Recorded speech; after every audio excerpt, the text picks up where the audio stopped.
આગળ વાત કરીએ તો કચ્છમાં ફરી એક વખત પશ્ચિમ દરિયાઈ વિસ્તારમાંથી ડ્રગ્સ ઝડપાયું છે। અબડાસા તાલુકાના સિંઘોડી આસપાસના વિસ્તારમાં મરીન પોલીસને સર્ચ દરમિયાન ચરસના 9 પેકેટ મળી આવ્યા। કરોડોની કિંમતનું ચરસ બિનવારસી હાલતમાં મળી આવ્યું છે। તો ડ્રગ્સ ઝડપાવાનો સિલસિલો હજુ પણ યથાવત છે। બિનવારસી ચરસની અંદાજિત કિંમત કરોડોની આંકવામાં આવી રહી છે। સતત ડ્રગ્સનો જથ્થો ઝડપાઈ રહ્યો છે। કચ્છમાં ફરી એકવાર દરિયાઈ વિસ્તારમાંથી બિનવારસી ચરસનો જથ્થો ઝડપાયો છે।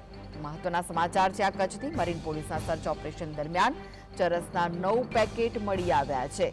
તેને લઈને હવે તપાસ હાથ ધરાઈ છે। બિનવારસી ચરસની અંદાજિત કિંમત કરોડોની આંકવામાં આવી રહી છે। તો કચ્છમાંથી ફરી એકવાર દરિયાઈ વિસ્તારમાંથી બિનવારસી હાલતમાં ચરસનો જથ્થો ઝડપાયો છે। અબડાસા તાલુકાના સિંઘોડી આસપાસના વિસ્તારમાં મરીન પોલીસ સર્ચ કરી રહી હતી તે દરમિયાન ચરસના 9 પેકેટ તેમને મળી આવ્યા। કરોડોની કિંમતનું ચરસ બિનવારસી હાલતમાં મળી આવ્યું છે। તેને લઈને અનેક સવાલ ઉઠી રહ્યા છે અને હવે તપાસ તેજ કરવામાં આવી છે।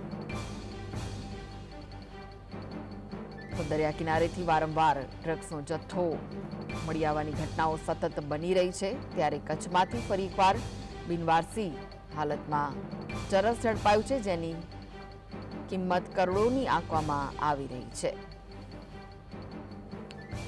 તો આ વિશે વધુ માહિતી માટે જોડાઈ ગયા છે સંવાદદાતા દાઉદ। બિનવારસી હાલતમાં ચરસનો જથ્થો ઝડપાયો છે, શું વિગતો છે?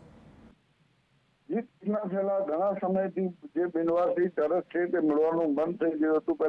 છેલ્લા 4-5 દિવસથી ફરી આ સિલસિલો શરૂ થયું છે, જેમાં પશ્ચિમ કચ્છ દરિયાઈ વિસ્તાર છે તેમાં ડ્રગ્સ મળી આવ્યું છે। અબડાસા તાલુકાના સિંધોડીની આસપાસ દરિયાઈ વિસ્તારમાંથી 9 પેકેટ ચરસના મળ્યા છે, જેની આંતરરાષ્ટ્રીય બજાર કિંમત 4 થી 5 કરોડ રૂપિયા માનવામાં આવી રહી છે। ત્યારે આ પેકેટ કબજે કરીને હાલ વધુ તપાસ પોલીસે હાથ ધરી છે।